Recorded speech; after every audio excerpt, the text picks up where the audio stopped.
Before the date is even over, part of your brain has already started writing the story. You are sitting across from someone trying to figure out how you actually feel about them, while another part of your mind is already shaping the version of this night you'll tell later. None of it feels strange while it's happening. It just feels normal. But underneath that is a question worth asking. Are you actually experiencing this moment, or have you already started turning it into a story? When people talk about why modern dating feels different, they usually point to dating apps, endless options, ghosting, how easy it is to move on to someone else. Those things matter. But there's another shift that's harder to notice because it happens inside your own attention instead of on a screen. The change isn't that people tell stories about their dates. That's always happened. What's different is that the story often starts forming before the date is even over. You used to live the moment first and make sense of it afterward. Now those two things happen at once, and while you're still sitting there, a second question quietly competes for your attention. How am I going to explain this later? That question changes how you see the person in front of you. Instead of just noticing what you feel, part of your mind starts watching the experience from the outside. You're not only in the moment anymore, you're also observing yourself having it.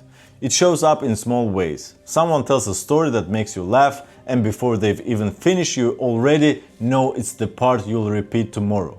Something about the evening feels memorable, and instead of just enjoying it, your mind quietly files it away.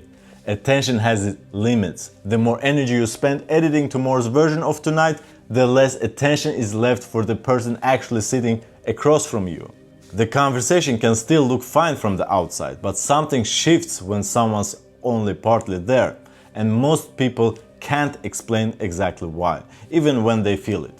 Over time, this changes what you're drawn to. When part of your mind is always asking whether something makes a good story, you start gravitating toward nights that sound exciting instead of ones that actually feel good.